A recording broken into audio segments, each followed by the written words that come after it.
Amém. Podemos nos assentar.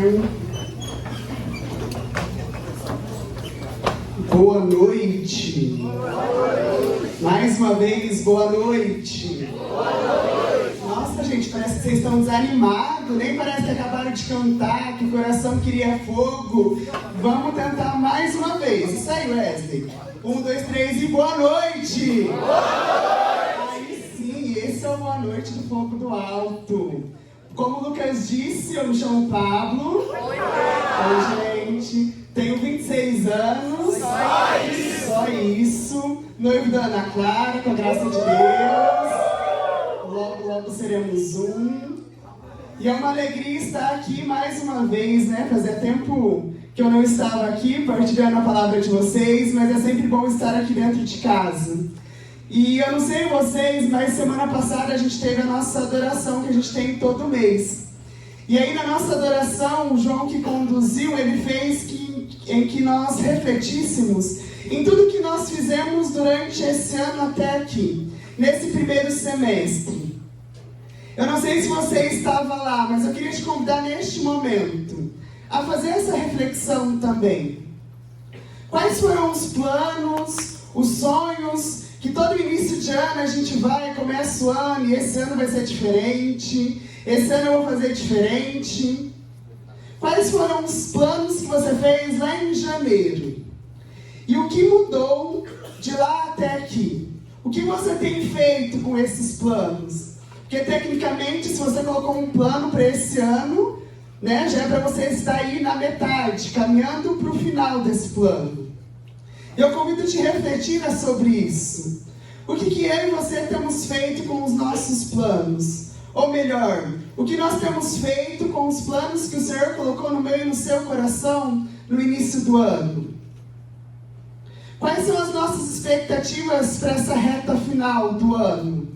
Né, estamos aí acabando mais um ano que particularmente para mim passou muito rápido. E é muito engraçado que quando inicia o ano a gente faz aquelas 1001 propostas, né, para o ano. Eu lembro que esse ano eu estou no meu último ano da graduação e eu lembro que eu falava com todo mundo, falava assim, não, no meu último ano da graduação tem um TCC, no meu 4º ano eu vou começar meu TCC. Vou escolher um tema e vou começar para que no último ano eu não me preocupe com isso. Pergunta se eu fiz isso? Claro que não. E aí, isso a gente vai deixando para trás, nós vamos deixando de lado, outras coisas vão entrando em prioridade na nossa vida. Mas o convite do Senhor para nós nesta noite é que Ele quer mostrar para mim e para você os planos que Ele tem para as nossas vidas, a partir de hoje, até o final desse ano. Ele quer mostrar para nós esses novos planos. Ele quer moldar o nosso coração para que nós possamos ser inteiramente fiel a Ele.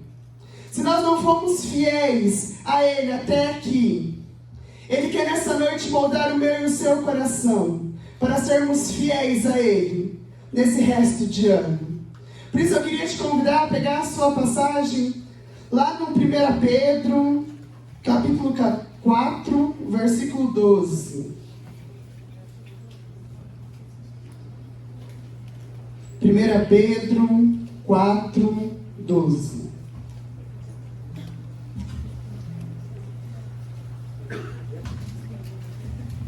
Não, carta de São Pedro.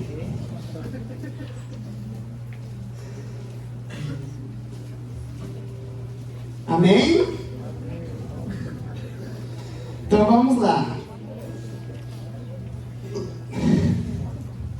Eu aguardo. 1 Pedro 4, 12. Depois de Gênesis. Antes de Apocalipse. Amém? Vamos lá então. Se você não achou, feche seus olhos e escute. A palavra vai dizer assim: caríssimos, não vos perturbeis no fogo da provação, como se vos acontecesse alguma coisa extraordinária. Pelo contrário, alegrai-vos em ser participantes dos sofrimentos de Cristo, para que vos possais alegrar e exultar no dia em que for manifestada a sua glória. Se fordes ultrajados pelo nome de Cristo, bem-aventurados sois vós, porque o Espírito de glória, o Espírito de Deus repousa sobre vós. Que ninguém de vós sofra como homicida, ou ladrão, ou difamador, ou cobiçador do alheio. Se, porém, padecer como cristão, não se envergonhe. Pelo contrário, glorifique a Deus por ter este nome. Amém? Então, para nós contextualizarmos essa passagem, que está lá na primeira carta de São Pedro escreve essa carta lá para o território da Ásia Menor, que atualmente é conhecido como a Turquia. E os nativos dessa carta em que São Pedro escreve são os romanos e os gregos recém-convertidos. E ele vai escrever essa carta para retomar a eles aquilo que eles tinham conhecido. E aí, pesquisando um pouco mais sobre essa passagem, a Bíblia vai dizer, os ensinamentos vai dizer que quando Pedro escreve essa carta, em específico nesse capítulo, eles estavam passando por grandes dificuldades com a fome, grandes dificuldades sociobiológicas. E quando eu estava estudando essa passagem, o Senhor me recordou todas as catástrofes que a gente vivenciou nesse início de ano. E não foram poucas. Então isso mexeu muito com o meu coração. Eu sei que muitas vezes é batido a gente falar: olha, o Senhor escreveu essa carta para nós no dia de hoje, caríssimos, fogo do alto. Mas quando eu pesquisei e eu encontrei essa informação, não tem como não dizer que é para nós atualmente. Não tem como não dizer que essa carta é para mim e para você. Eu sei que é muito batido, mas não existe coincidência. E a carta vai dizer lá no começo: caríssimos, não vos perturbeis no fogo da provação, como se vos acontecesse alguma coisa extraordinária. Pelo contrário, alegrai-vos em ser participante do sofrimento de Cristo, para que vos possar alegrar e exultar no dia em que for manifestada a sua glória.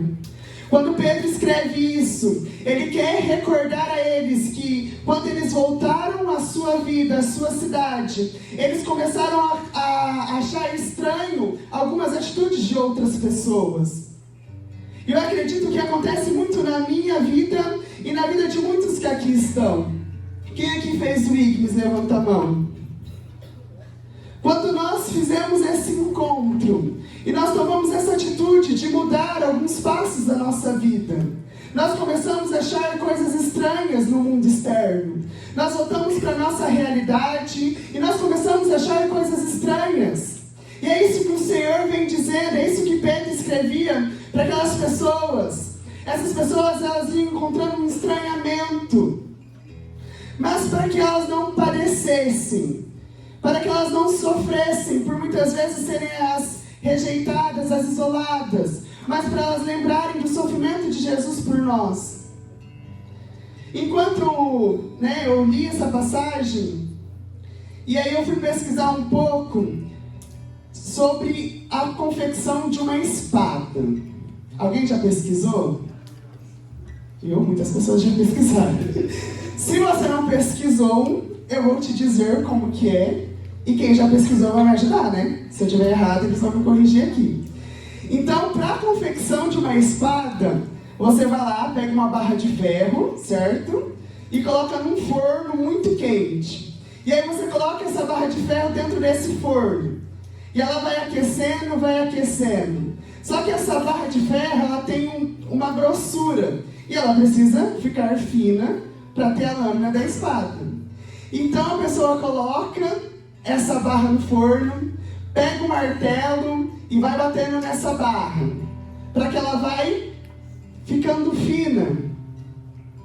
E muitas vezes é isso que acontece nas nossas vidas. Muitas vezes quando nós nos decidimos caminhar com o Senhor, muitas vezes quando nós tomamos uma decisão de mudar de vida, essas provações que começam a acontecer em nossas vidas, é como se nós estivéssemos colocando a nossa vida dentro desse forno, esse forno muito quente, e aí o Senhor vai tirando e vai martelando para que a minha e a sua vida seja o sonho dele, para que eu e você pudéssemos caminhar Ele. Mas para isso nós precisamos nos decidir todo dia. Mas para isso nós precisamos lembrar todos os dias do sofrimento dele, para que o meu coração e o seu coração seja moldado. Assim como é confeccionada essa espada, eu e você, nós precisamos deixar ser moldado para o Senhor. O Senhor, Ele quer de nós uma decisão verdadeira, uma totalidade.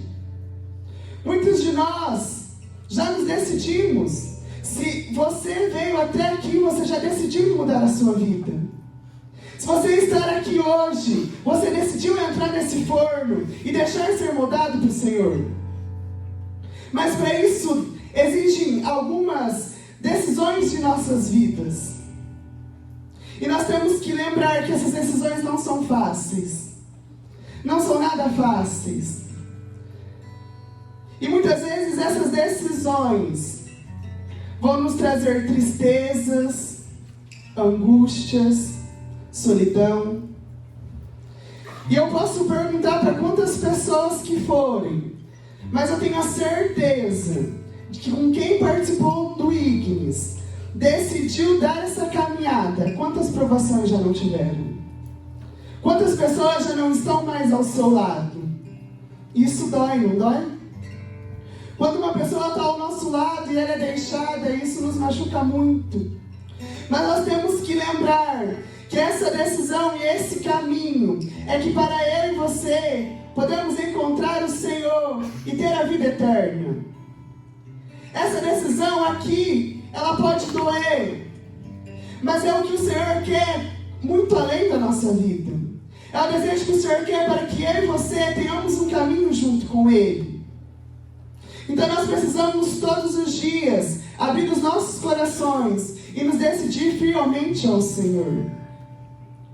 Lá no versículo 14 vai dizer: se fordes ultrajados pelo nome de Cristo, bem-aventurados sois vós, porque o Espírito da glória, o Espírito de Deus repousa sobre vós.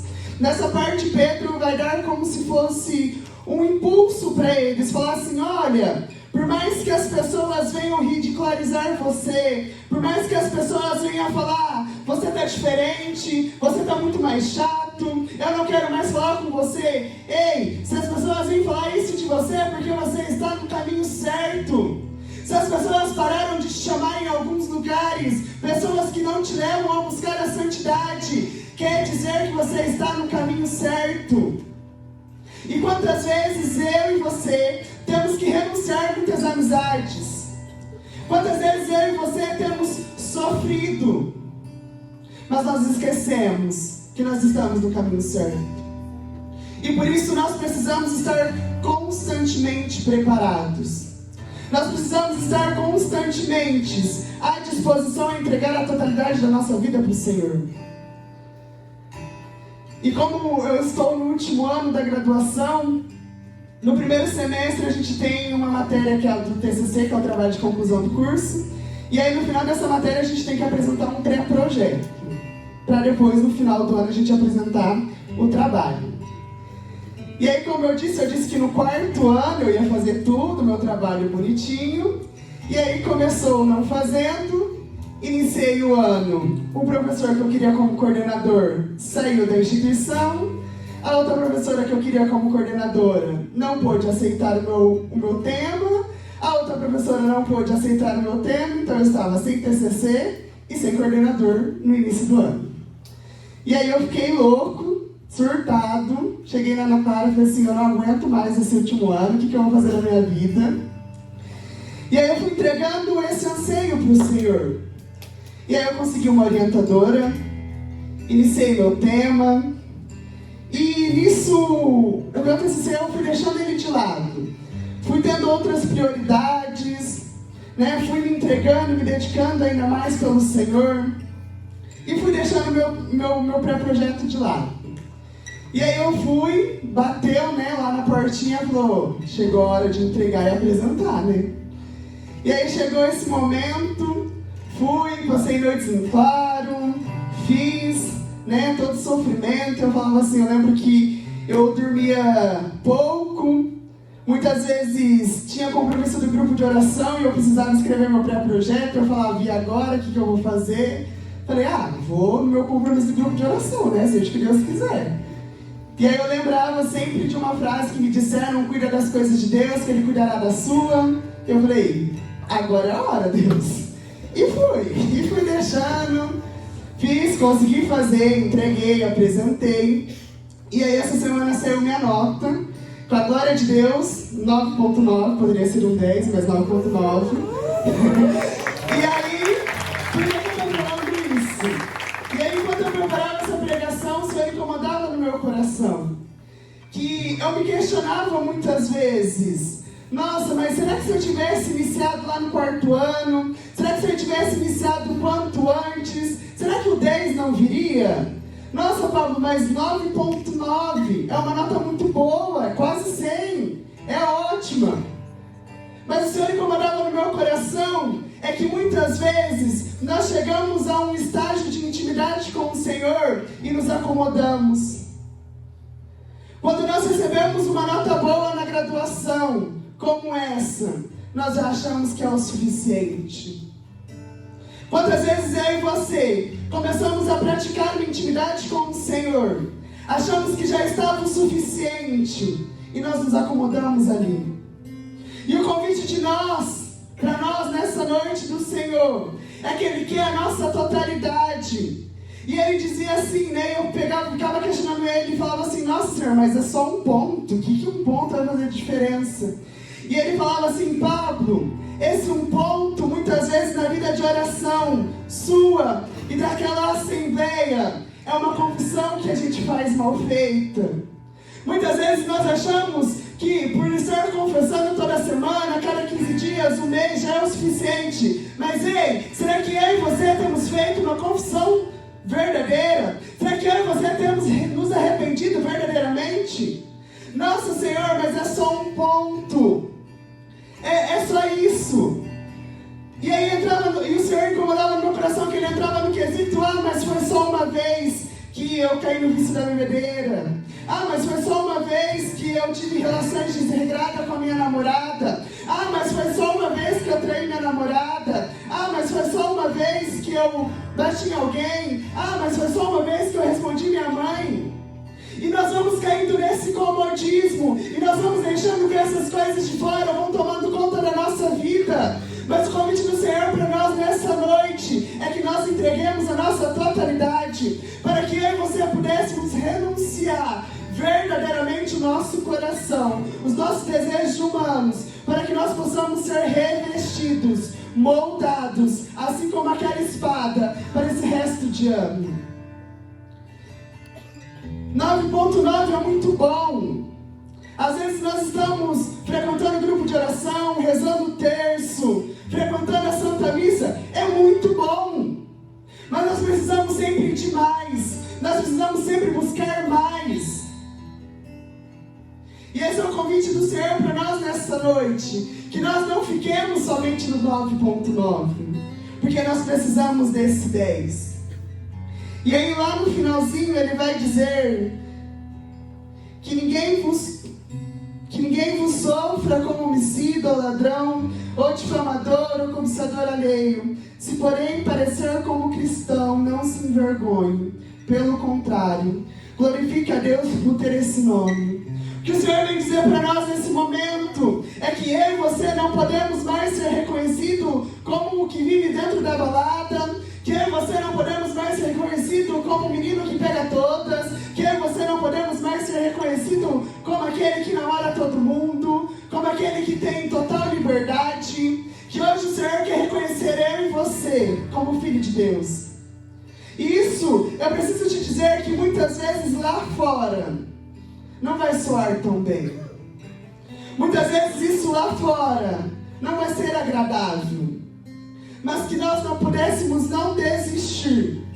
Porque quando o Senhor quando nós encontramos com o Senhor, nós precisamos caminhar com Ele.